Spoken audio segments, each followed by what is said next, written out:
അസ്സലാമു അലൈക്കും വറഹ്മത്തുള്ളാഹി വബറകാതുഹു. അൽഹംദുലില്ലാഹ്. അല്ലാഹുമ്മ സ്വല്ലി അലാ മുഹമ്മദിൻ വഅലാ ആലി മുഹമ്മദ്. സഹോദരങ്ങളെ, ഇനി അകമ്പൊരുളിൽ പറയുന്നൊരു സംഗതി ഇതാണ്. ഏകദൈവത്വത്തെ സംബന്ധിച്ചാണ് പറയുന്നത്.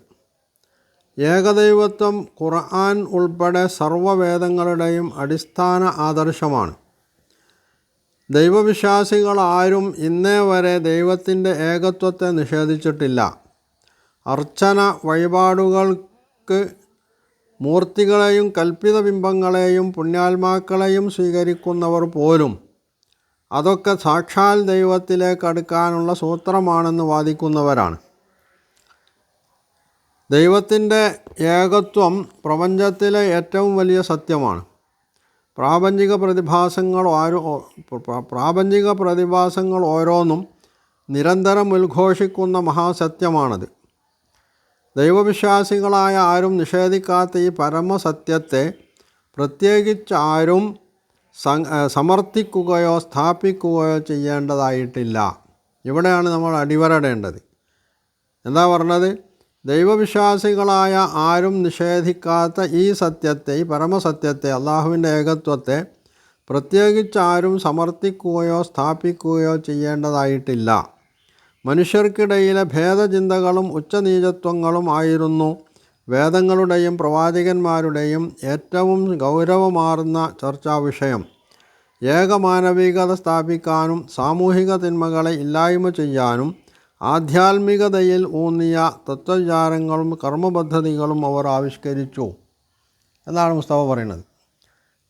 എന്തൊരസംബന്ധമാണ് യഥാർത്ഥത്തിൽ മുസ്തഫ ഇവിടെ പറഞ്ഞതെന്ന് ഖുർആൻ ഒരാവർത്തിയെങ്കിലും വായിച്ച ആർക്കും ബോധ്യമാവുന്നൊരു സംഗതിയാണ്. ഇവിടെ മുസ്തഫ പറയണത് അള്ളാഹുവിൻ്റെ ഏകത്വം എന്നുള്ളത് അത് പ്രാപഞ്ചികമായിട്ടുള്ള നിഷേധിക്കാൻ പറ്റാത്ത ഒരു സത്യമാണ്.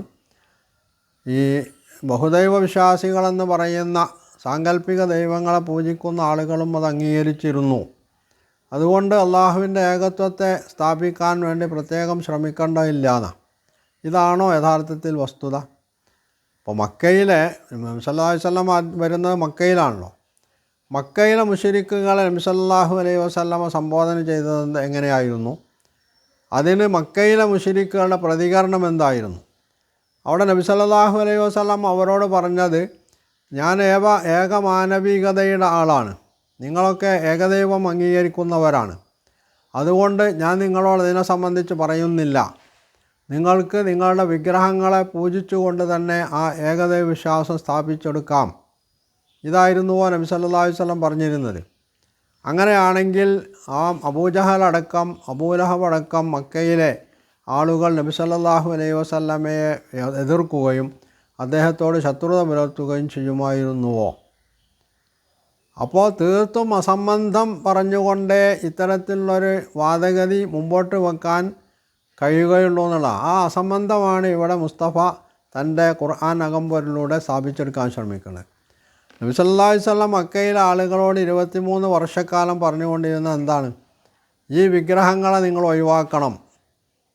നിങ്ങളും നിങ്ങളുടെ പിതാക്കന്മാരും ആചരിച്ചു വന്ന ഇത്തരം അന്ധവിശ്വാസ ജടിലമായ അനാചാര ജടിലമായിട്ടുള്ള വിശ്വാസങ്ങളും ആചാരങ്ങളും ഒഴിവാക്കിയിട്ട് അള്ളാഹുവിൻ്റെ ഏകത്വം അംഗീകരിക്കുകയും അവന് മാത്രം വഴങ്ങുകയും വണങ്ങുകയും അവനോട് മാത്രം പ്രാർത്ഥിക്കുകയും അവന് മാത്രം ആരാധനകൾ അർപ്പിക്കുകയും ചെയ്യുന്ന രീതിയിലേക്ക് നിങ്ങൾ തിരിച്ചു വരണമെന്നാണ്. ഇതാണ് അവർക്ക് സ്വീകാര്യമല്ലാതെ പോയിട്ടുള്ളതും. അതുകൊണ്ടാണ് അവർ ചോദിച്ചത്, അജഅലൽ ആലിഹത്തെ ഇലാഹം വാഹിദൻ, ഈ ദൈവങ്ങളെയൊക്കെ ഒറ്റ ദൈവമാക്കാനാണോ മുഹമ്മദ് ഉദ്ദേശിച്ചിട്ടുള്ളത് എന്നവർ ചോദിക്കേണ്ടി വന്നത് അതുകൊണ്ടാണ്. മാത്രമല്ല, വൈദാഖീല ലഹും ലാ ഇലാഹ ഇല്ലല്ലാ, അവരോട് ലാ ഇലാഹ ഇല്ലല്ലാ എന്ന് പറയുമ്പോൾ യസ്തക്ബിറൂൻ, അവർ അഹങ്കരിക്കുകയാണ് ചെയ്യുന്നത്.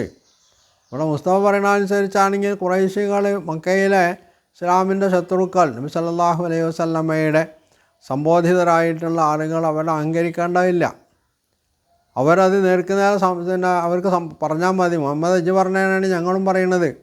ഞങ്ങളിവിടെ വിഗ്രഹങ്ങളെ പൂജിക്കും എന്ന് പറഞ്ഞാൽ ഈ വിഗ്രഹങ്ങൾക്ക് എന്തെങ്കിലും കഴിവുണ്ട് എന്ന് വിശ്വസിച്ചുകൊണ്ടോ ഇവ ദൈവങ്ങളാണെന്ന് അംഗീകരിച്ചു കൊണ്ടൊന്നുമല്ല. ഇത് ഞങ്ങൾക്ക് അള്ളാഹുവിലേക്ക് എത്തിപ്പെടാനുള്ള, അവനെ സമീപിക്കാൻ നേർക്കുനേരെ സാധ്യമായതുകൊണ്ട് അതിനുള്ള ഒരു മാധ്യമം എന്നുള്ളതൊക്കെ മാത്രമാണ് ഞങ്ങളിത് അംഗീകരിക്കുന്നതെന്ന് അവർക്ക് പറയാമായിരുന്നു.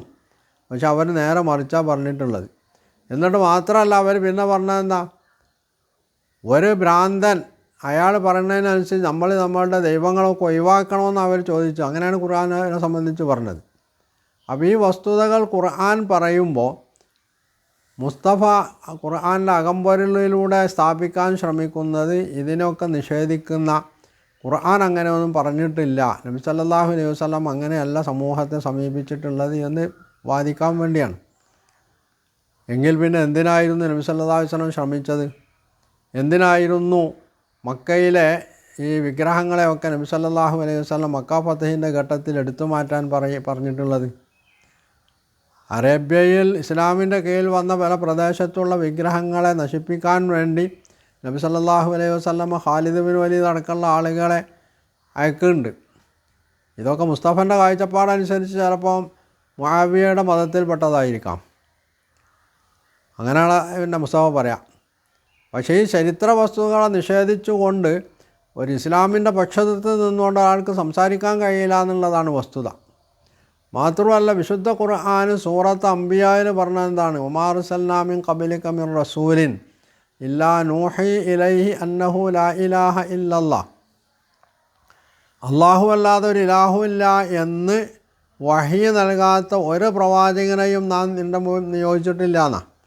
അപ്പോൾ എല്ലാ പ്രവാചകന്മാർക്കും അള്ളാഹു നൽകിയ വഹിയിൻ്റെ ഒന്നാമത്തെ വഹി എന്ന് പറയുന്നത് അള്ളാഹുവിൻ്റെ ഏകത്വം സ്വയം അംഗീകരിക്കുക, അത് അംഗീകരിക്കാൻ വേണ്ടി ജനങ്ങളോട് നിർദ്ദേശിക്കാനുള്ള ആജ്ഞയുമായിട്ടാണെന്നാണ് വിശുദ്ധ ഖുർആൻ പറഞ്ഞത്.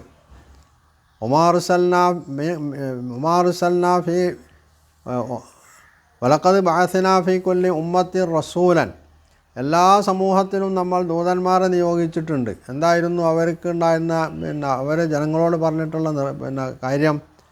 അനിഅ്ബുദുല്ലാഹ വജ്തനിബു താഗൂത്ത്, അള്ളാഹുവിന് മാത്രം ഇബാദത്ത് ചെയ്യുകയും താഗൂത്തിനെ വെടിയുകയും ചെയ്യുക എന്നുള്ള ഇത്തരത്തിലുള്ള വിഗ്രഹങ്ങൾ, ബിംബങ്ങൾ, വ്യാജ ദൈവങ്ങൾ ഇതിനെല്ലാം ഒഴിവാക്കിയിട്ട് അള്ളാഹുവിന് മാത്രം വിധേയപ്പെട്ട് ജീവിക്കണമെന്നാണ് എല്ലാ പ്രവാചകന്മാരും ജനങ്ങളോട് പറഞ്ഞിട്ടുള്ളതെന്ന് ഖുർആൻ കട്ടായം പറയാണ്.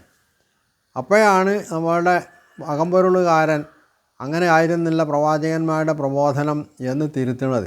അപ്പോൾ ആരെയാണ് ഇയാൾ തിരുത്തുന്നത്? അള്ളാഹുവിൻ്റെ പ്രവാചകന്മാരെ, മുഹമ്മദ് നബി സല്ലല്ലാഹു അലൈഹി വസല്ലമയെ, അതുവഴി മുസ്ലിം സമൂഹത്തെ. എന്നിട്ട് മൂപ്പർ ഉപദേശിക്കുന്നത് ഓരോ വിഭാഗവും അവരുടെ വേദമനുസരിച്ച് ജീവിച്ചു കൊള്ളട്ടെ, അതിന് സഹായകമായിട്ടുള്ള സമീപനം സ്വീകരിക്കാണ് വേണ്ടത്, അല്ലാതെ അവരെ ആരെയും ഇസ്ലാമിലേക്ക് ക്ഷണിക്കേണ്ടതില്ല എന്നാണ്. ഇവിടെ ആളുകൾ അവരെ വേദമനുസരിച്ച് ജീവിക്കണതിന് മുസ്ലിങ്ങളാരും ഇവിടെ എതിരല്ല.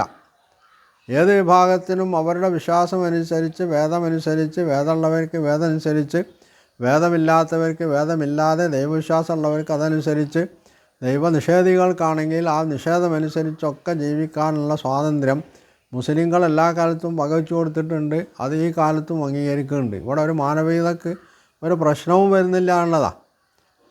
പക്ഷേ വസ്തുത എന്താണെന്നുള്ളത് മറച്ചു വച്ചുകൊണ്ട് ആവരുത് മാനവികത അംഗീകരിക്കുന്നത്. വസ്തുത എന്താണ്? ഈ പ്രപഞ്ചത്തിനൊരു സൃഷ്ടാവാണുള്ളതെങ്കിൽ ആ സൃഷ്ടാവ് തന്നെയാണ് മനുഷ്യൻ്റെയും സൃഷ്ടാവ്. അതുകൊണ്ട് മനുഷ്യൻ ആ സൃഷ്ടാവിന് മാത്രമേ വിധേയപ്പെടാൻ പാടുള്ളൂ, അവൻ്റെ കൽപ്പനകളെ അവൻ അംഗീകരിക്കാൻ പാടുള്ളൂ എന്നുള്ളതാണ്. അത് മനുഷ്യരുടെ മുമ്പിൽ പ്രചരിപ്പിക്കാം. ആളുകൾ സ്വീകരിക്കണോ വേണ്ടെന്നുള്ള അവരുടെ തീരുമാനത്തിന് സ്വാതന്ത്ര്യത്തിൻ്റെ പ്രശ്നമാണ്. അത് പ്രചരിപ്പിക്കാനുള്ളതാണ് ഇവിടെ മുസ്ലിങ്ങൾ ചെയ്യേണ്ടത്. അപ്പോൾ അത് ചെയ്യാൻ പാടില്ല, അങ്ങനെയല്ല ഇസ്ലാമിക പ്രബോധനം എന്നാണ് അകമ്പൊരുളുകാരൻ പറയുന്നത്. എന്നിട്ട് അദ്ദേഹം അതിന് അതിന് തൻ്റെ വാദം സമർത്ഥിക്കാൻ വേണ്ടിയുള്ള ചില അടിസ്ഥാന ന്യായങ്ങൾ ചമച്ചു കൊണ്ടുവരാം. പ്രവാചകന്മാരോട് അങ്ങനെയല്ല കൽപ്പിച്ചിരുന്നതെന്ന് മാത്രമല്ല, അള്ളാഹുവിൻ്റെ ഏകത്വം ഇവിടെ ആരും സ്ഥാപിച്ചെടുക്കേണ്ടതില്ല, അങ്ങനെ ആരോടും അള്ളാഹു കൽപ്പിച്ചിട്ടില്ല എന്നൊക്കെ പറയുന്ന ഈ കളവ്, അസത്യജടിലമായിട്ടുള്ള ഈ വാദഗതികൾ, ഇത് ഖുർആനിൻ്റെ മുമ്പിൽ വില പോവുമോ? അപ്പോൾ അങ്ങനെയുള്ള അബദ്ധജടിലങ്ങൾ പറയുന്ന ഒരു പുസ്തകം എങ്ങനെയാണ് ഖുർആനിൻ്റെ അകമ്പൊരുളിന് അകമ്പൊരുളായി തീരുക? അപ്പോൾ ആളുകളെ ഇസ്ലാമിൽ നിന്ന് തടഞ്ഞു നിർത്താൻ, കുഫറിന് എല്ലാവിധ ഒത്താശകളും ചെയ്തു കൊടുക്കാൻ, കുഫറിനെ വെള്ള പൂശാനുള്ള ശ്രമത്തിൻ്റെ ഭാഗമാണ് ഈ അകമ്പൊരുൾ എന്ന സാധനം എന്ന് ഇതിൽ നിന്നൊക്കെ വളരെ വ്യക്തമാവുന്ന ഒരു സംഗതിയാണ്. അത് നിഷേധിക്കാൻ ഇതിൻ്റെ കർത്താവിനോ അയാളുടെ സഹായികൾക്കോ സാധ്യമല്ല എന്നതാണ് വസ്തുത.